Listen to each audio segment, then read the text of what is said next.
Welcome to the Parkinson's Project podcast. The Parkinson's Project seeks to erase the stigma associated with Parkinson's disease while empowering and inspiring those dealing with the affliction to live life to the fullest. The Parkinson's Project aspires to build an engaged, supportive community while examining the journey of living with Parkinson's disease through a positive, empowering perspective. Here is your host of the Parkinson's Project podcast, Tim McNiff. Hello again, everybody. I'm Tim McNiff, and welcome to the Parkinson's Project podcast. This is episode number 33 of the Parkinson's Project podcast, and welcome also to the month of April. You would never know it was April if you were here with us in Minnesota, because it might as well be January. Anyway, I digress, because April is Parkinson's Awareness Month. And you got to be aware of what's happening in the Parkinson's community this month, if none other, because we are making people aware. And speaking of aware, I want to make sure that you are aware of our guest for this episode, because he is not only doing his share of the heavy lifting where Parkinson's disease is concerned, but he's also been featured on this program before, and we are strategically having him back.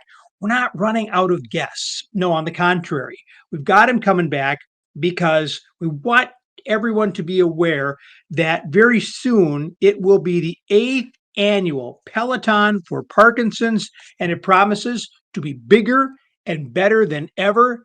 And that means we welcome back to the program Eric Tostrud from neighboring Wisconsin. He and Michael Jordan joining us for this I don't episode. got quite the wingspan. Pretty close. Pretty close. Do you have the same shoe collection?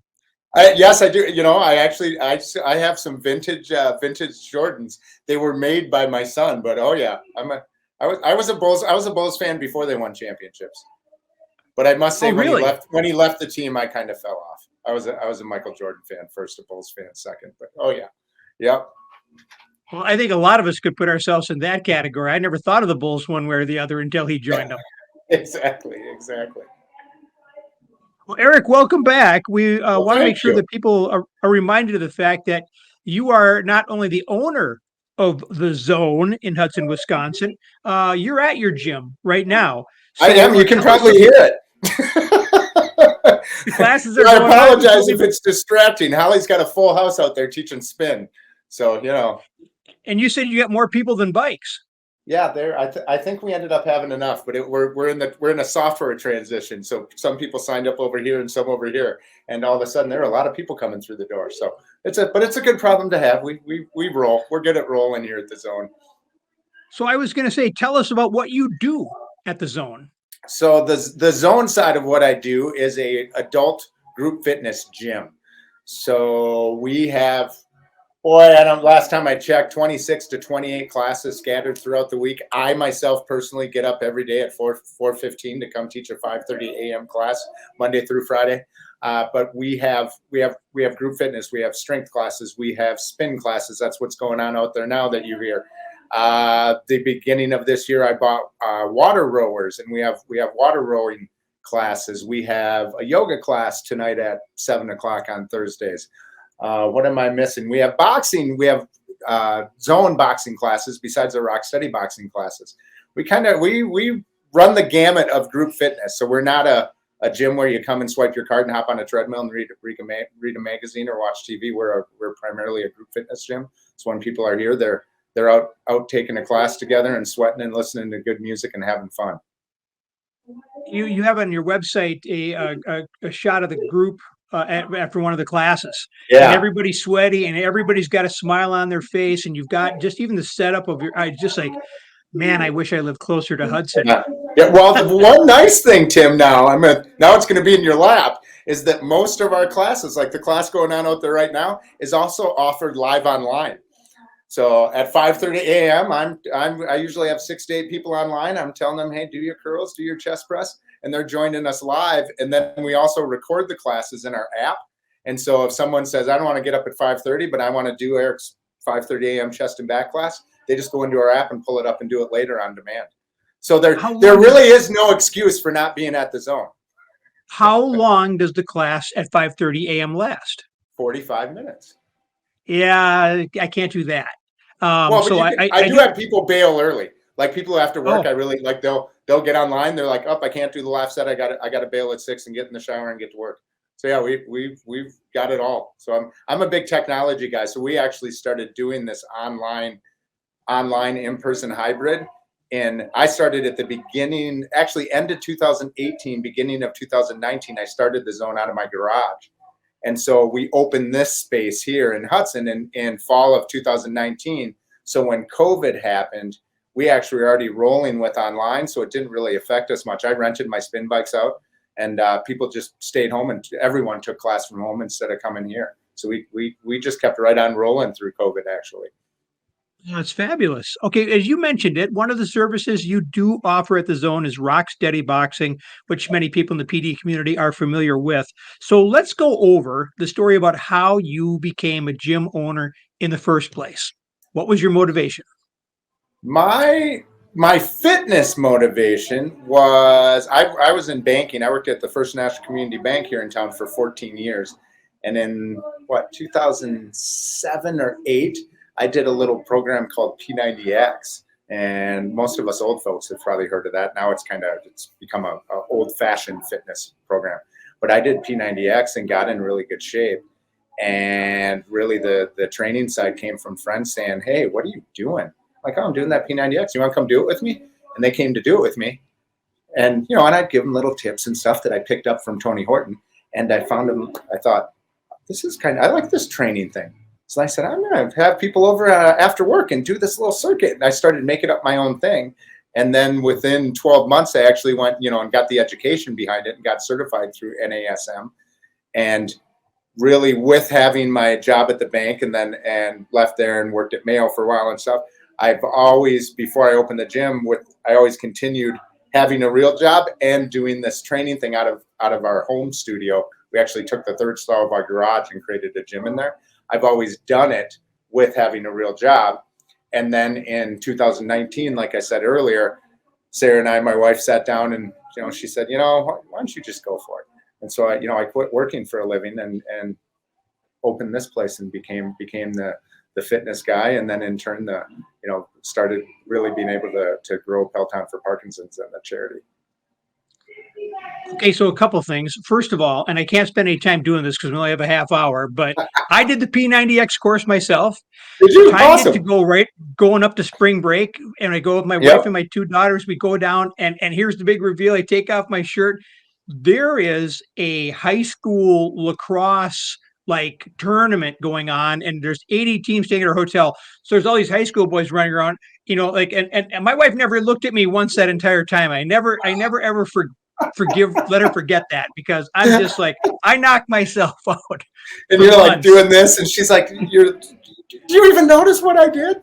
Yeah. I tell my daughters, "Oh, hey, look, how about go talk to that boy," and stuff like that. And I'm like, okay, yeah. But wait a minute. Hilarious. When I'm talking about you starting, where does your mom come into the picture, Dr. Tostrud? So my mom, when I was a kid, and I think you've seen these pictures, my mom was fit and had a six-pack before. I don't think they called it a six-pack in the 70s. She didn't drink, she didn't smoke. Like, I think you've probably seen the picture, and people who have been following us, you'll see it as part of the video we have on Peloton for Parkinson. She had a six-pack. She was in shape. She didn't eat bad food. She didn't drink.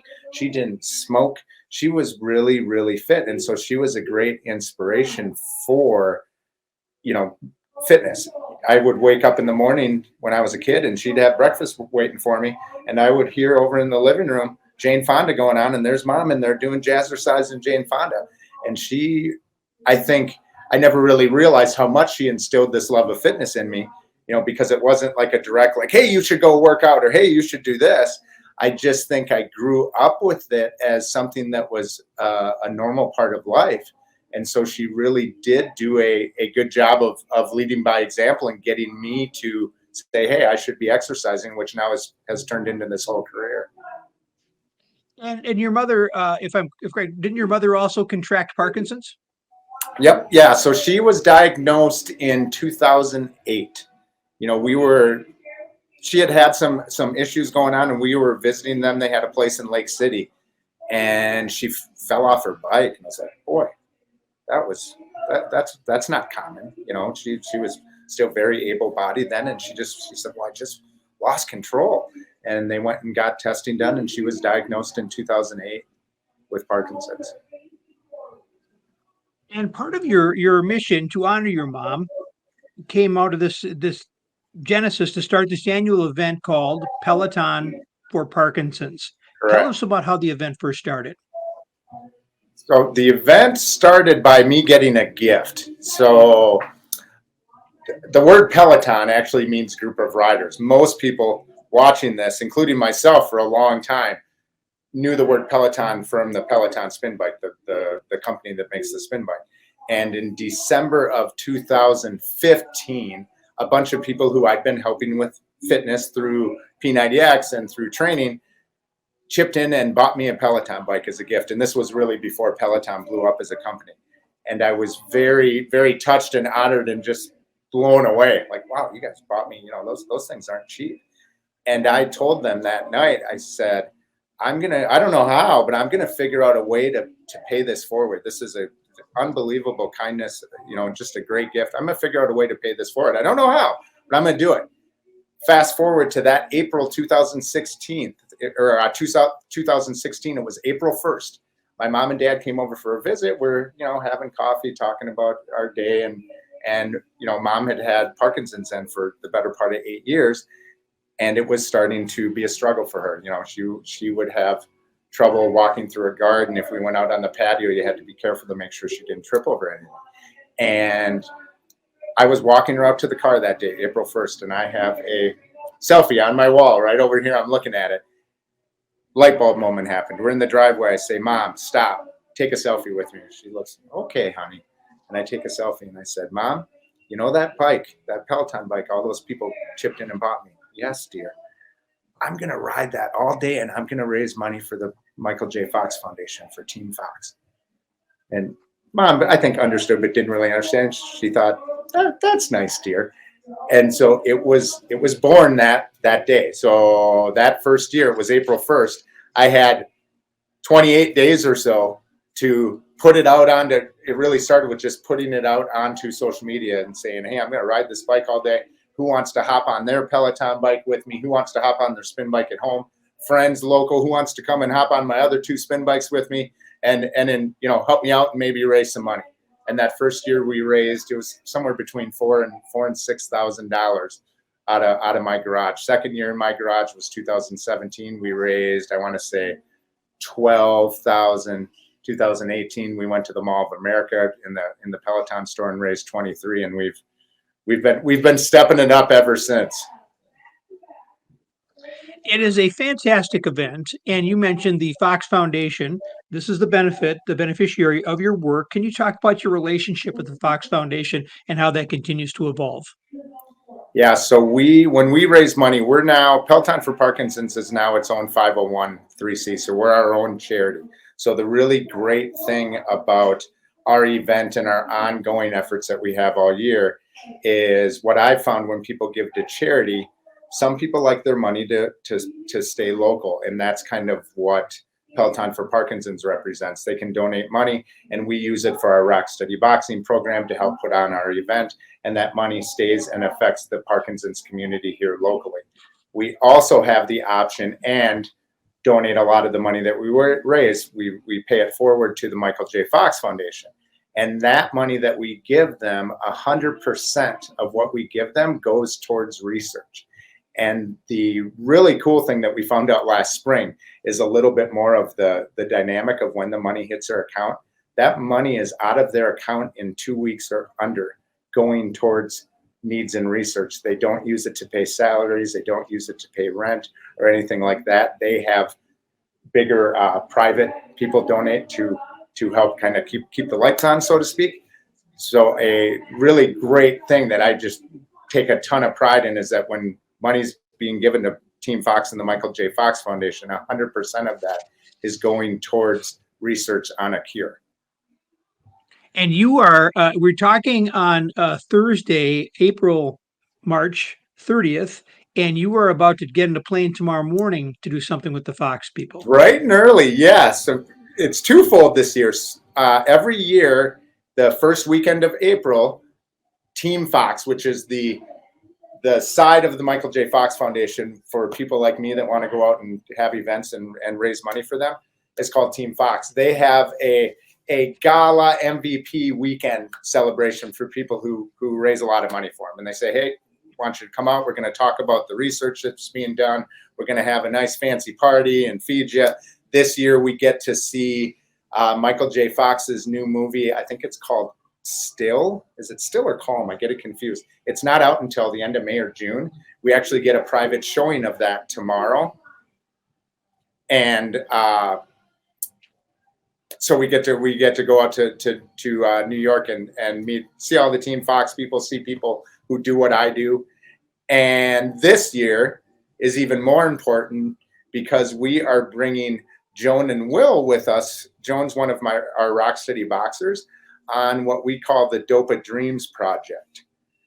And I think I talked to you a little bit, Tim, about the Dopa Dreams Project. It is our version of the Make-A-Wish Foundation. We take, at least one time a year, we take funds from our charity, Peloton for Parkinson's, and we put that towards fulfilling a dream. What do you? Oh yeah, there's the video right there. Yep. So that's a picture of my Rocksteady boxers, and that's Joan in the front there with the walker. Yeah. With the Dopa Dreams program, we, what I tell the boxers is we can't afford to send you around the world on a cruise or anything like that, but we can fulfill some pretty cool bucket list items. Well, Will and Joan have never been to New York City, and so tomorrow morning, bright and early, we get on the plane. We leave at 7 a.m., which is fine for me because I get up at 4:15 every day anyway. But we are hopping on a plane. We're going to New York. We'll arrive mid-morning. Joan will need a little bit of a rest. Joan and Will are very much into horses, so I have about an hour carriage ride through Central Park set up for them. We have strawberry, chocolate-covered strawberries waiting for them. I think Saturday afternoon they're going to go to the Empire State Building. We kind of have to play it by ear based on how Joan's feeling, but they're going to experience a once-in-a-lifetime trip to New York City, courtesy of our Dopa Dreams project. I think that's fabulous. And then you also have an event coming up where you're going to be in Philadelphia. Quickly, what's that one? Oh, so Philadelphia is my first official speaking gig. So there is it's not paid, not yet. I'm not the keynote or anything. I'm just one of the sideshow people. It is called the Classy.org is the new software that I'm using for our charity. There's a lot of technical things that go into it. The easiest way to talk about Classy is it is a step up in technology. It's going to allow us to do a silent auction both in person and online. It's going to allow us for our Peloton for Parkinson's event to broadcast within their software out onto social media. Lots of really, really cool stuff. Well, they have something called the Classy Collaborative between, I think they said 500 and 1,000 people from different charities and philanthropic activities come out to Philadelphia and meet and talk about ideas and strategies about, getting people involved with their charity, raising money, techniques, technology that they use. And I will be going out to Philadelphia the first part of June to be a speaker. I got to figure out what I'm going to talk about, but I'm going to be a speaker out there in Philly. I've never been to Philly. So it's an interesting place. Yeah, it should be a great time. I hope you have a wonderful experience, and I'm sure you will wow the crowd. Now, getting back to Peloton for Parkinson's, you mentioned you were at the Mall of America one year and sort of a partnership with Peloton. You've done a lot of things over the years to try to elevate the event and gets us to this year's event. I said in the way in, it will be the 8th annual, and you have once again raised the bar. We're talking this year about multiple days for the event, not just a Saturday anymore. Live music and an opportunity for folks all across the country to participate. So let's start with what is new for Pelotons for Parkinson's in 2023. This year, how I like to describe this year is, in years past, it's been the ride. So Saturday, 6 a.m. to 6 p.m. We ride spin bikes all day. We have different guests and all the great stuff revolving around the ride. We're still doing that. It's going to be great with great instructors and rides and different things going on during that day. So we have the ride, and we'll always have the ride. This year, what we're adding is Friday night. So everything is taking place at Tostrud and River Falls. It's a really great distillery and event center. Friday night at 6 p.m., we've added what I coined the dinner. This will be, we have 5 speakers talking about a variety of issues and services available in the Parkinson's community. Myself speaking about Rocksteady Boxing. We'll have a neurologist there speaking on DBS surgery and how DBS works. Someone from the Struthers Center, the Struthers Parkinson Center on West Metro. The Big and Loud program, which is a great program for people with Parkinson's, and Michael J. Fox Foundation. We have someone from the Michael J. Fox Foundation coming to talk about the work they do, the research, the Team Fox side of it. All that with a really great Italian dinner. I like to think of it as a carb load dinner for the all-day riders, including myself, and our roughly, I think right now, 30 or so people are going to be riding all day. So we can come load up on carbs, eat some great Italian food, and learn about different therapies and different options out there for people with Parkinson's disease, and the research being done at the Michael J. Fox Foundation. That's Friday night, the dinner. Saturday, like I said, is the ride.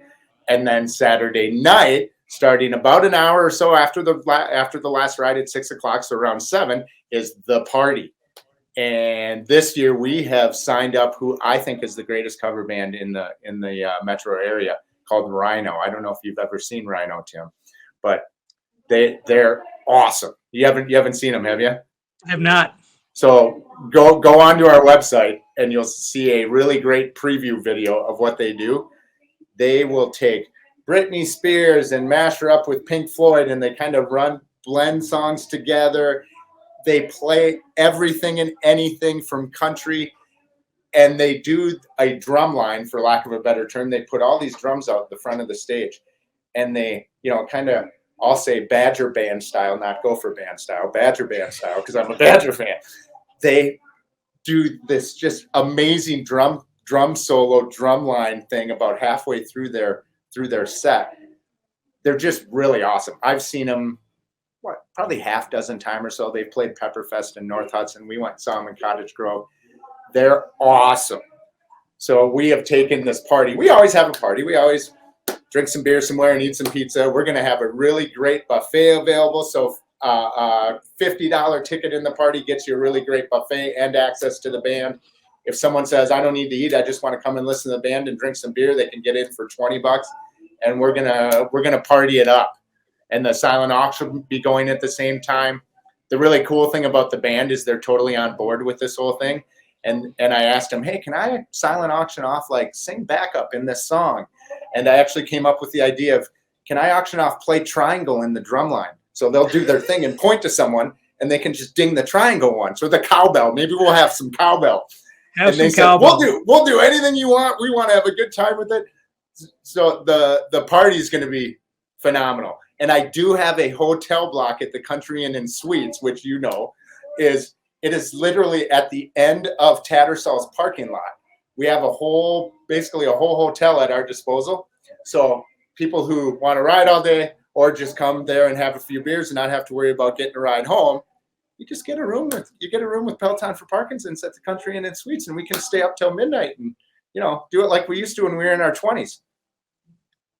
For the people who are watching from different parts of the country, Wisconsin has a reputation, sort of as a state for their propensity to imbibe. It is well deserved, and these folks like a party. If you want to come and just like our beer and we like our cheese. You are correct. Have a good time. That's the place to be. So for the event itself, this program, and the reason why I wanted you back, we talked last year, and I said no, let's get you on again before your event next year, and make sure that we can promote it in advance, and that's why you're here. So how can people participate if they live nowhere near Hudson, Wisconsin? That's a really great point, which I might have forgot, is ride itself, and we've really always done this since we've moved more towards regular spin bikes and biking outside. The ride itself, you can participate virtually. So you can go onto our website, pelotonforparkinsons.com, click the ride, and there'll be all the in-person signups, but then you'll see a virtual ride option. And that's just like registering for a 5K somewhere. You register as a virtual rider, you're going to get an event shirt that we send out all at once about 2 weeks before the event. And you can really, anytime during the day, you can take the 6 a.m. ride, you can take the 2 p.m. ride, the 5 p.m. ride, or you can ride all day with us virtually just by opening up our app, and you'll be able to see us, we'll be able to see you, you'll be able to hear the music and experience the ride for yourself without having to come all the way to River Falls, Wisconsin. Although going to River Falls is it's a beautiful place at any time of year, and we hope that the weather will be a little bit more conducive, to being there this time of year. If someone is seeing this and listening to our conversation and hearing about you and Peloton for Parkinson's for the first time, what do you hope that they would take away from our conversation? The goal that I have with really all this stuff and what I'm trying to do with Peloton for Parkinson's and this community we've built. Perfect example is about 2 hours ago, I was sitting here, and Tim, we've been speaking about being really busy, and right now it's chaos around here with the charity and the gym, and we're leaving for New York tomorrow, and I'm in my zone, and in walks a woman, Terry. And I had luckily had my office door open. I said, "Oh, can I help you?" And she came in and she said, "I'm interested to talk to you about your Rock Steady boxing program. My husband has Parkinson's disease, newly diagnosed last year." And when those kind of things happen, and it drives really the point of why we're here, is I want us to reach as many people as we can that have Parkinson's to know that they don't have to fight it alone. She said, he tries to move a little bit, but he works from home, so he's constantly in his house, really by himself or with her, dealing with this new disease that he has by himself. And the Rock Steady boxing workouts we do, they're great, and the people really enjoy them. But if you asked our boxers who come here, what's the most important part of this? It's the camaraderie and the community that an event like this builds and Rock Steady boxing builds, to give these people a sense that they're not alone, and to be able to come here and have a conversation with someone who's dealing with the exact same thing that they're dealing with. And everyone has different symptoms and whatnot when it comes to Parkinson's, but that community, it's just so important anytime you're battling something bad to be able to find somewhere where you can go and talk about it, especially a lot of times the guys. Us guys, we don't like to talk about the things that, our feelings and things we don't like. And when they get in here and they start talking about fishing and hunting, and it leads into being more open, talking about their disease, they're going to feel better because of it. And with Peloton for Parkinson's, our event at the end of April, the bigger we can blow this thing up and the more we can reach people, be it in the 20-mile radius of Hudson and River Falls, Wisconsin, or the 2,000-mile radius out there, people finding us. I just want people to know that there's a lot of people out there pulling for them. There's a lot of people out there fighting with them, and they have a place where they can get that sense of community that I think is so important when you're fighting a disease like this. I love it. And finally, as you know, from having been here before, I never want to do one of these episodes without having our guest offer up a CTA, a call to action. What can people do as a result of spending this time with us and investing in us? So we have to give them something back. So what is your CTA for this episode? As far as what I want them to go do for our event, or what I want them to go do to support the Parkinson's community? I want them to get something out of this, like that they can tangible, that they can always do. So is it take a class online? Is it whatever that is? What is that call to action you want them to go out and do to improve their lives or their situation? when you talk to people with Parkinson's disease, you'll hear the same thing a lot. Parkinson's disease is a movement disease. And to fight it, you got to get out and move. And if you yourself have Parkinson's, or you know someone who has Parkinson's, the worst thing that they can do is sit on that couch behind you, Tim, and just take medication and just sit there and be like, this life sucks. The best thing that they can do is get up and move, be it a rock steady boxing class, be it a spin class, going outside for a walk. Move your body. And that's not just for Parkinson's, that's for anyone who is sitting on that couch and maybe feeling a little lousy. The more you move the human body, the better you're going to feel. And if you're having to fight a disease like Parkinson's, it's imperative to move your body if you want to slow down the progression of the disease. Eric Tostrud, thank you so much for joining us today, and also for the work that you continue to do on behalf of the Parkinson's community. I wish you nothing but success with the 8th annual Peloton for Parkinson's and in the year ahead. Please do not be a stranger. And I'm just going to plug myself, because you didn't mention who was actually going to be participating in your panel as your yes, host. you are. That's right. Well, come on. How did I forget that? The big host. We got talent coming to River Falls. I had to plug myself. I'm shameless. I kind of feel bad now that I didn't, because that it was great. You said all the important things. No, you said all the important things. It's a wonderful event. I'm proud to be coming out there and being a part of this. We need to grow this community. We need to grow awareness. You're doing all that. You're out there in the front lines, and I can't thank you enough. And keep up the good work. Have a wonderful trip. And we'll talk when you get back. And I look forward to seeing you in about a month. Awesome. Thanks so much, Tim. I really appreciate it. Be well. We'll talk soon. All right. Sounds good. I didn't want to do that. I wanted to do that. Okay. The Parkinson's Project seeks to be a place where you can come for a range of information about PD and to find support for yourselves, or perhaps for someone that you love. We encourage you to check us out on Facebook at the Parkinson's Project. You can find the Parkinson's Project podcast wherever you find your favorite podcast. And please do check us out so we can grow and continue to give support in the ongoing effort to eradicate this affliction and put ourselves out of business once and for all. As always, for executive producer Pat Forcia, I'm Tim McNiff, and I want to thank you for joining with us and working with us as we seek to build a loving, supportive, and empowering community through all aspects of the Parkinson's Project. Be well, everybody, and we'll talk soon. Thank you for engaging with the Parkinson's Project podcast. Be sure to look for more content on the Parkinson's Project Facebook page, and we'll see you right here on the next edition of the Parkinson's Project podcast.